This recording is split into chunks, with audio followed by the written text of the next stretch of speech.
Everything you need is already inside of you. The world would not be what it is without you.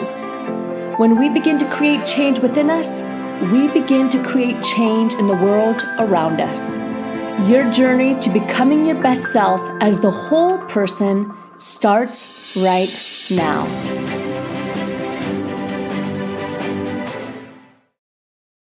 Hello and welcome to the Become Your Best podcast and webinar series. I'm Lauren Sweeney and I am your host today. We're excited that you're here to join us to rise up for you and make some changes in your life personally and professionally. Let's dive in with our guest today, Doug Noll. Well, we're excited. He's also here in California, although a little bit north of us. And he left a successful career as a trial lawyer to become a peacemaker. His calling is to serve humanity, and he executes the calling at many levels. Friends, he's an award-winning author, teacher, trainer, and a highly experienced meditator. I love that. His work carries him from international work to helping people resolve deep interpersonal and ideological conflicts to training life inmates to be peacemakers and meditators, even in maximum security prisons. Wow. We're excited to talk with him today and have some new thoughts. Doug, welcome to the podcast. Thank you, Lauren. Great to be here. So glad. So tell us this journey from trial lawyer to moving into creating massive impact and massive change on the planet. Yeah, I took up the martial arts in the 1980s, about midway through my trial, the years I was a trial lawyer. And eventually I got my secondary black belt and my teacher kicked me out because I was too arrogant, too much of an asshole, dangerous to people. And he said, go learn Tai Chi. Don't come back until you master Tai Chi. And that was a death sentence because you never master Tai Chi. But Tai Chi has two really interesting paradoxes. The first is the softer you are, the stronger you are, and the more vulnerable you are, the more powerful you are. And so I started studying Tai Chi. It's the oldest of all martial arts, and it's also the deadliest of all martial arts. Most people don't know that. When you study it as a martial art, it is really deadly. So those paradoxes sort of soaked into me over a number of years. And some years later, I was trying a case and in the courtroom, and the thought came to me, what the heck am I doing in here? So I had a vacation planned, and on that river trip up in Idaho, I thought about how many people I'd really served as a trial lawyer and concluded that being a trial lawyer really wasn't my calling, but I didn't know what to do. So when I came back and was driving down out of the mountains where I live into my office, I heard the one and only public service announcement for a new master's degree program in peacemaking and conflict studies offered at Fresno Pacific University. And so ultimately I enrolled. Mid-career, in my late 40s, I was a full-time master's degree student, 3/4 time law professor, and a full-time trial lawyer. Wow. The master's degree program really changed me.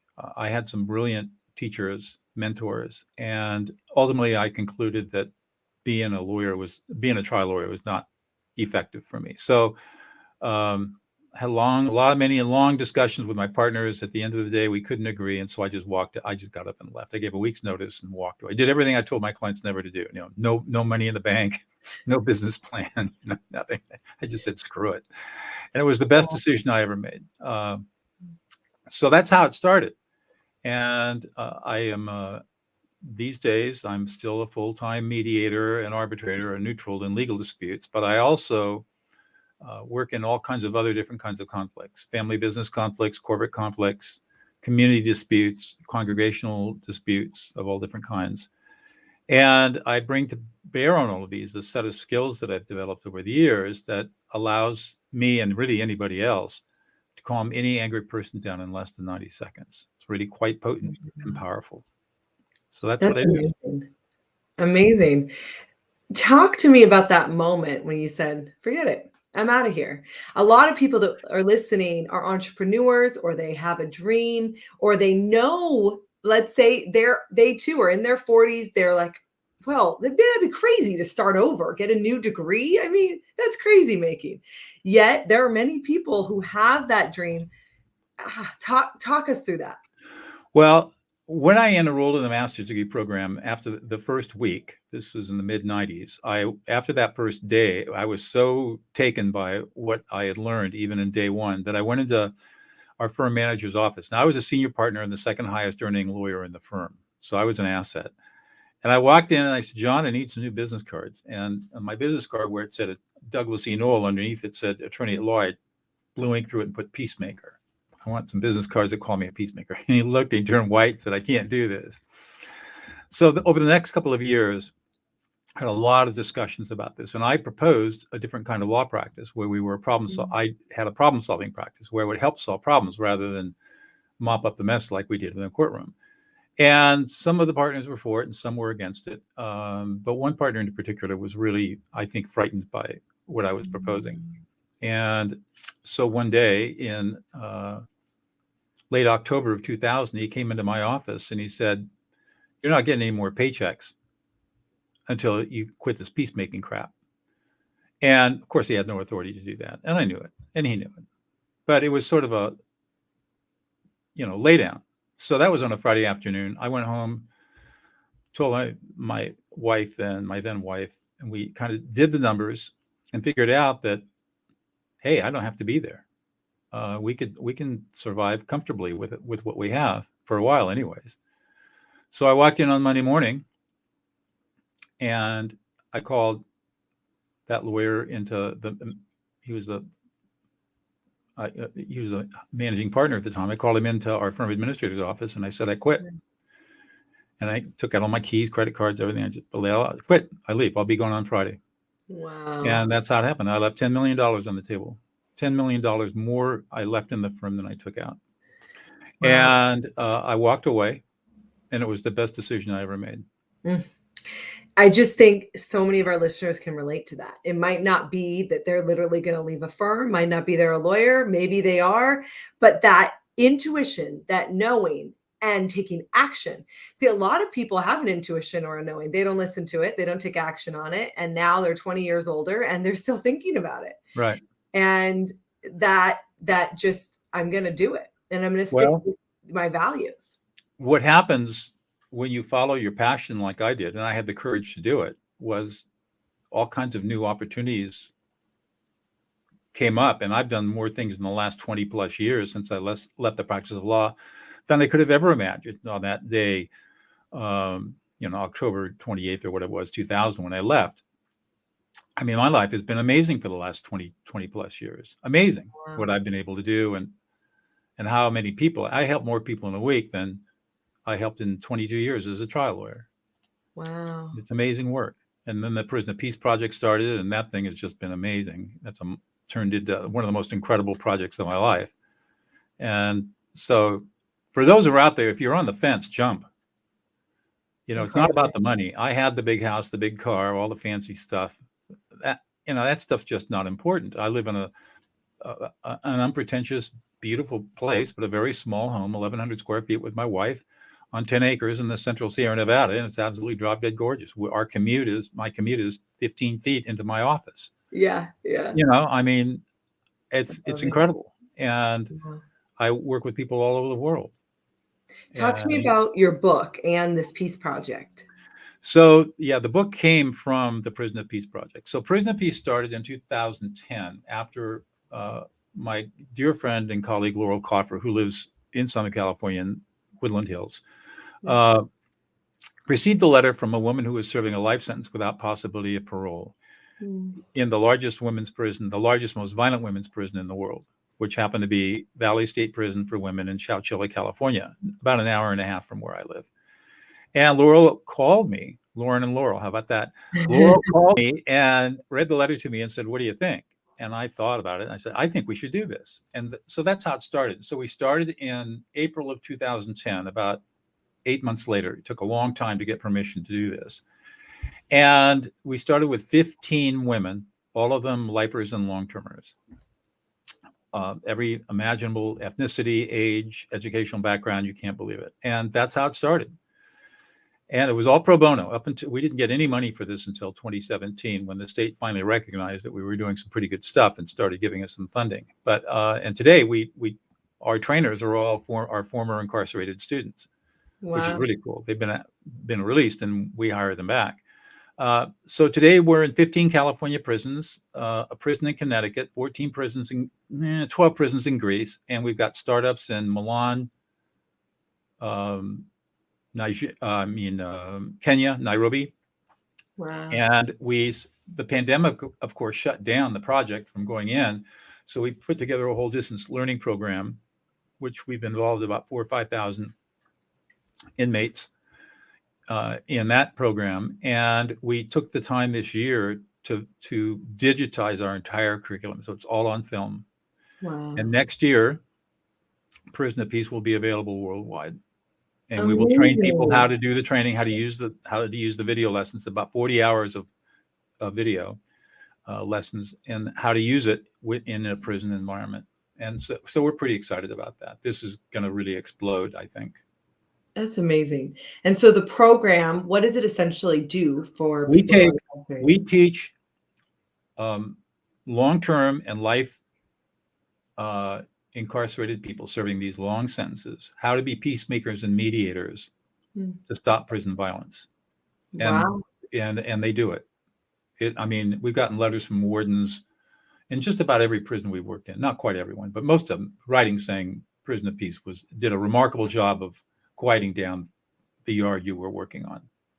Wow. And we worked with the worst of the worst. I spent before the pandemic broke, I was working in Corcoran State Prison, which is a level 4 prison like Pelican Bay. It's one of the 2 supermax prisons, working with men who were coming out of gangs. And the first time I met them, they were shackled and in cages. And they all came from extremely violent lives. And they were amazing to work with. Amazing. The transformation that you were able to see. You can't believe it. I mean, I'm getting chills just, sitting here listening to it. And then the impact it has for them, the people that they touch, right, and beyond. And now it's international, not just in California, but in the other countries that you mentioned. Right. And that's what led to the book. So they all knew I was an author. I'd written 3 books. I was, in fact, in 2010, 11, I was involved in getting my 3rd book done, Elusive Peace. And they started asking me, would you please write us a book that we can share with our families? Wow. So I thought about it and said, sure.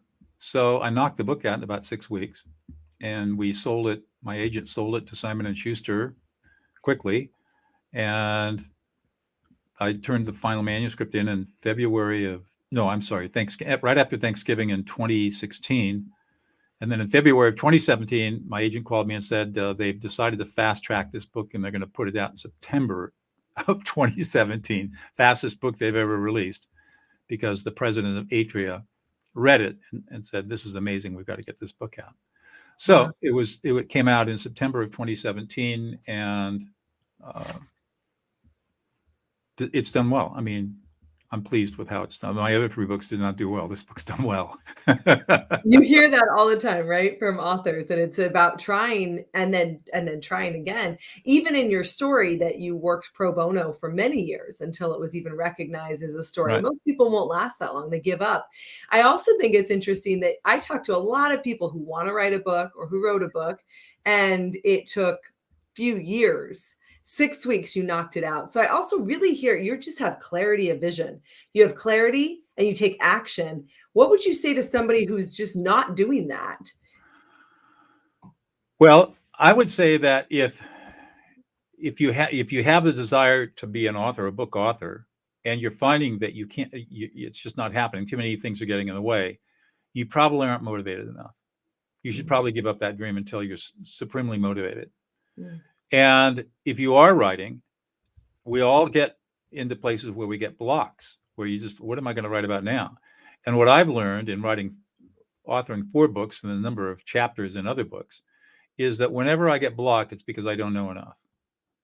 So I have to go out and start researching and reading and studying until I've got the knowledge that I need in order to continue on. Now, I'm a nonfiction writer, not a fiction writer, so it would be different probably for a fiction writer. But the key is to not let stuff get in the way. When I make a decision to write a book, I write the book.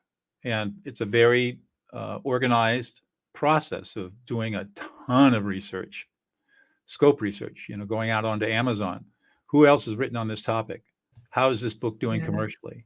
What are these people missing? What are they saying is good? What are they completely missing? What value can I add in writing another book? How am I going to market this book? Do I want this published by a mainline publisher, or am I willing to self-publish it myself? And I've got a whole list. I've got a whole framework, a flow chart of what you do, and then outline it, detailed outline. Do all the research, get it all nailed down, and then the writing takes care of itself. You can write. I could easily write 5,000 words. I average about 5,000 words a day, and then the book writes itself if you're well prepared. But that writing the book is only 1% of the process. It's marketing, because it's no good to write a book. There are 90,000 plus titles published every year in the United States. Nobody's ever heard of any of them. And so especially if you're an unknown author, like I am, relatively unknown compared to many people, you've got to get out there. So what's your marketing plan going to be? The book is just a product, and now you got to sell it, and you got to make people aware of it. And that's where the real work and effort is.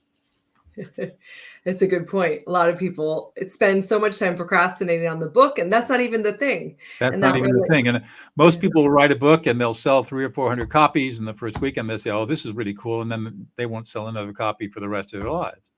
Yeah, because they're not marketing. They're just expecting that people are going to do this. No, people don't do that. I mean, we on De-Escalate, when we knew we were going to have a fast turnaround, we created an audiobook. My wife read the audiobook. And so we were able to have it on Audible at the same time the book release, and on Kindle. So it was a multi-channel. And, I in that time period, I was probably on 150 different podcasts and radio shows touting the book. I love it. A lot of work. A lot of work. Well, this relates to everyone listening that wants to start a business or wants to have their business be more successful. It's the marketing, not just the ideas, but having that clarity and then going for it. I like what you said too. You know what? Really, if you're not motivated enough, just wait. Don't torture yourself taking 10 years to write it. Maybe just wait and then have clarity, and then boom, chick, make it happen. Right. I love that. Tell me what we can find if we go to your website, Doug. And if you're listening to the audio version here, it's Doug Noll, NOLL.co/rise up. And tell us what we can find there. So what I've created is a webpage on my website. This is really a bit.ly link. My actual website is dougnoll.com. But on this particular page, dougnoll.co/rise up, a free ebook that talks about all of my de-escalation skills and how to use them. You can buy a copy of De-Escalate on that page. You can also buy and enroll in one of my online courses on how to de-escalate an angry person. I have a video course on that. And for those people who really want to dive deep, I give a 50% discount off a fairly expensive course on how to develop your own emotional competency and become emotionally intelligent through using these skills. So many different gifts, from freebies to 50% off to whatever you want to do. Download. Something for everybody. The whole gamut. I love that. So you can visually see it on our Facebook page live, dougnoll.co/rise up if you're listening on all of our platforms.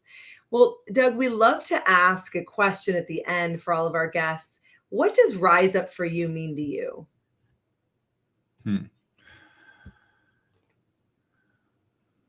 I think what it means for me is to follow your passion. Don't be afraid, or if you are afraid, just push through it, and be patient and persistent and disciplined, and enjoy the ride, because great things will happen. Oh, I love that. Be persistent and passionate and enjoy it. And enjoy the ride. Yeah. Great things. It's the journey that's important, not the end of the road. And the journey, and what I've heard you say so much today, in alignment with who you know yourself to be or who you want to become. That helps a lot. I didn't start out this way. I mean, even when I left the practice of law, I still had a lot of growing to do. And I was just turned 50, and I still had huge amount of emotional baggage to work through, and taken years to get through all of that. But, if I'd stayed as a lawyer, I would have never had the courage to work through all of that. And I would be a very different person than I am today. Yeah. So, By moving and shifting and changing inside of your career, it forced you to become a different person, perhaps become the person that you wanted to become, but you were in kind of a kiln, if you will, to make that happen. right. And I've never been happier. I didn't think happiness like this was even possible in the world. Oh, And I'm married to an amazing woman, and our marriage is incredible. And I live in a beautiful place on beautiful land, and financially we're comfortable. We don't want for anything, and we have what we need, but we don't aspire to be multi-billionaires. And life is perfect.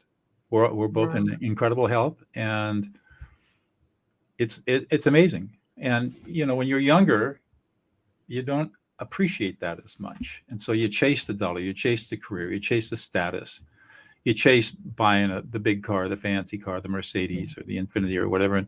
But none of that stuff's important.